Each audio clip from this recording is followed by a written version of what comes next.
Welcome to the second lecture of Electric Circuit Analysis 2. In the last lecture, we have just discussed about what the phasors are and how they can be mathematically derived from given sinusoids. And as a part of summary, I would recall that the phasor is a complex number which represents the magnitude and phase angle of given sinusoid represented in the form of cosine function. If we intend to represent a phasor in a sinusoid in sine form, then we need to we need to convert its phase angle of 90 degrees in the resulting phasor, because as a matter of convention we take cosine functions for phasors. So phasors have many advantages over the other time domain trigonometric functions.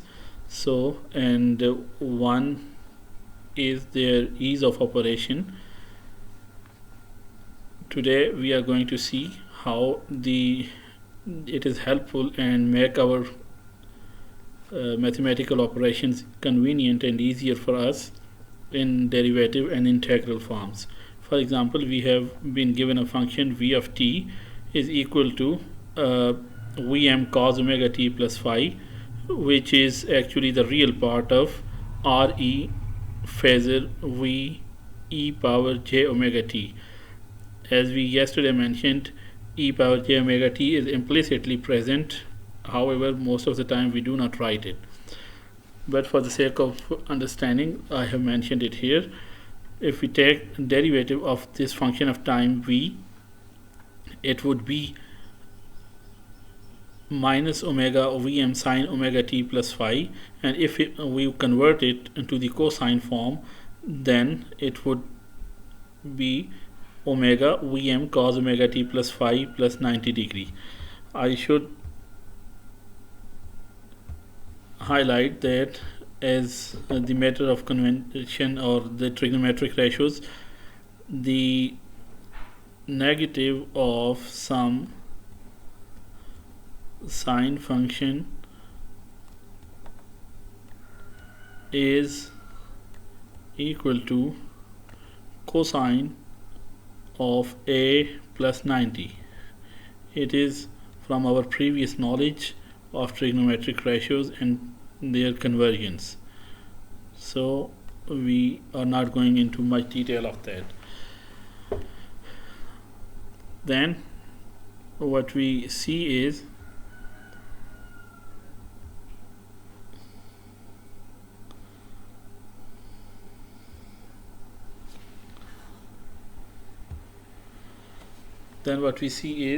that converting it into the phasor form, it takes this form, and this Vm exponential j phi is actually the phasor. E power j omega t is present implicitly there, as I earlier mentioned, and e raised to the power j 90 is actually equal to 90 degree when we convert it with Euler's identity. It would be cos of 90 plus j times sine of 90. So sine of 90 is 1, cos of 90 is 0, so it would be 0 plus j times 1, which will result as j. So we convert this e power j 90 as j here, and Vm times exponential j phi is the phasor v, as I mentioned above here, and other parts are already there.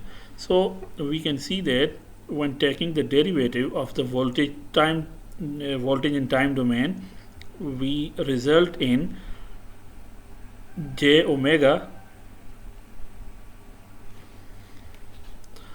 We result in multiplying j omega with phasor v, and as mentioned earlier, e power j omega t is implicitly present there. So taking the derivative means multiplying the phasor voltage with j omega in phasor domain.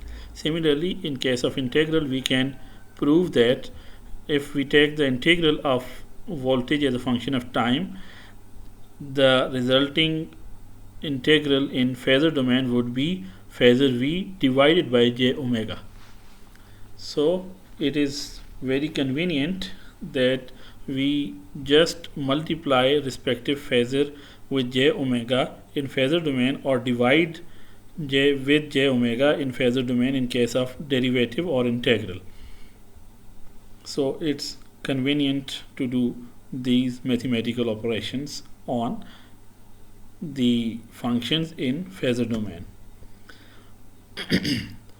Last two equations are useful in finding the steady state solution, which does not require knowing the initial values of the variables involved. So these equations, like the integral and derivative equations, are very useful in finding the steady state solution.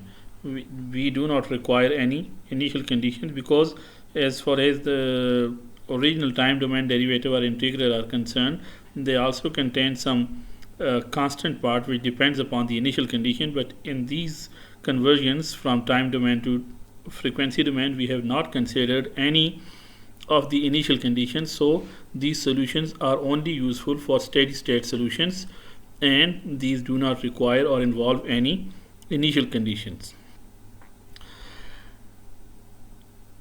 And this is very important applications of the phasors, and we can just add the sinusoids if they are at same frequency, as I mentioned in my previous lectures also, that phasors mean adding, subtracting, multiplying, or whatever mathematical operation we want to do.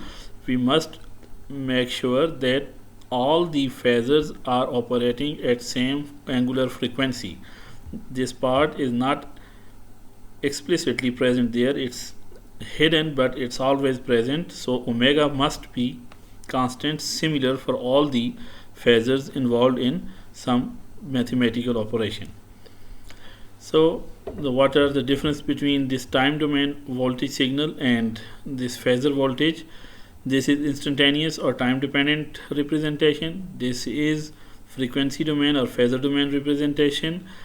It depends upon time, it does not depend upon time, and this is very important fact because the students always forget about it. It's frequency domain, it's not dependent upon the time, it only carries the magnitude and the phase angle of the given sinusoid represented in cosine form. So it e power j omega t expression or part of this sinusoid is not the direct part of the phasor. It's only hidden, and it's only written or highlighted, mentioned, just to make sure that all the phasors are at same frequency when making some mathematical operations. So V of t is always real with no complex term, as we have always seen that function of time is a real number, and it's not, it has no imaginary part, it's not a complex number. While V is generally a complex number, we have already seen in our previous slides and lecture. And once again repeating, phasor analysis only applied when we have constant frequency or similar frequency for all the sinusoids. There are some examples, and I would go very briefly through them. Evaluate the complex numbers. We have to add two complex numbers, or add and then divide, multiply. So these mathematical operations can be simply performed. For example, 4t angle 50 is a phasor. It represents 4t cos of omega t plus 50. And we can, in Euler's identity, represent it 4t exponential j50, and when we convert it, then it's 4t cos of 50 plus j sine of 50, converting from Euler's identity, and we can put the values in that. Similarly, 20 angle minus 30 would be like this, and if we take its square root, its angle would be halved, and so on. So we can do these mathematical operations very easily. Similarly, for the other part, Here transform the sinusoids to phasor, so it's very simple. It's first of all we have to see whether the given sinusoid is given in cosine or sine form. So if it's cosine form, then it's pretty much straightforward. Just represent its magnitude 6 and angle minus 40. 6 angle minus 40 is the phasor form of this current. Whereas in the second part, it's mentioned in the sinusoid sine form. So we have to add respective or subtract respective phase angle, as it is in minus sine of 30t plus 50. So we can add angle and make this negative sign positive, like here minus 40 sine 30t minus 4 sine 30t plus 50 would be 4 cosine 30t plus 50 plus 90. If we do not have negative sign here, then we will use negative 90 here. So in this way, this function is now converted into cosine form. Now we can write its phasor equivalent very simply by mentioning 4 as the magnitude and 140 as the phase angle, like here. Similarly, for the sinusoid represented, find the sinusoids represented by these phasors. So this is a phasor represented in the form in complex form, so we can just convert it into its polar form, and to find its magnitude we can say minus 3 square plus 4 square. So it would result whole under the root, it would result as 5, and for the angle we can take tangent inverse of 4 upon minus 3. It would be 126.87 degrees.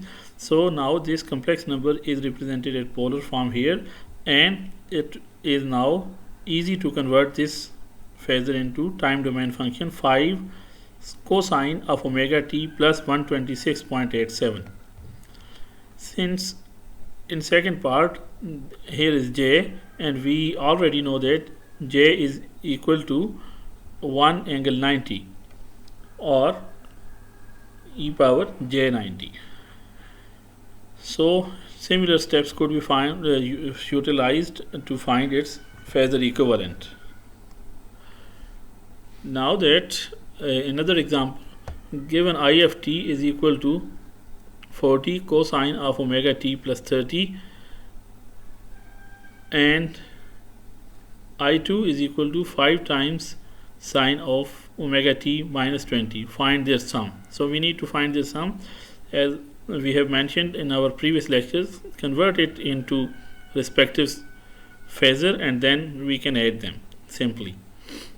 So this is what we intend to do. 4 angle 30 is the phasor for this one, and 5 angle minus 110, because it's sine function, we convert it to cosine, then minus 90, because there is no minus sign outside here. So if there would be a minus sign here, then we would have used plus 90, but because it's plus here, so we use minus 90 here. So minus 20 plus minus 90 is minus 110, and then this sine function would be converted into cosine function. So it would be 5 cosine of omega t minus 110. This will result this as a phasor form of 5 angle minus 110, like this. So now we can convert them into complex numbers and simply add them. Using Phasor approach, determine the current I of t in the circuit described by the integral differential equation. So we have been given an equation which contains derivative as well as integral, and we have to find its solution or the value of the current by using Phasor approach. So what Phasor approach would be, because we already know integral of I d of t would be phasor I divided by j omega, and derivative of I would be j omega times phasor I. So just represent this equation in phasor form like this one: 4 times I, 8 times phasor I divided by j omega minus 3 times j omega times phasor I, and the other part would be 50 cos of 75. So because it's given in cos, so we need not to add or subtract 90, so it's only 50 angle 75. And from this equation, normally as a general form, we see the equations in the form 5 cos omega 50 cos of omega t plus 75. So it's 2 is written here in place of omega, so we understand that omega is 2. So when we place 2 instead of these omega, the equation would be simplified like this one, and now we can find I by doing simple mathematical operations. I would be 4.642 angle 143.2 amperes. And when we want to convert it back to the time domain, as we are asked in time domain in the question, so what would be the answer? I of t is 4.642 cosine of omega t, and omega is 2, so 2t plus 143.2 amperes.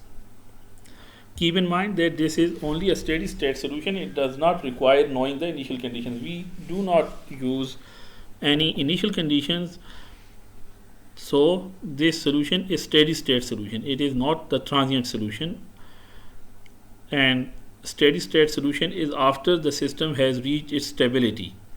It is now steady state. It's not varying with time, like this variation can be predicted and time dependent if there is any.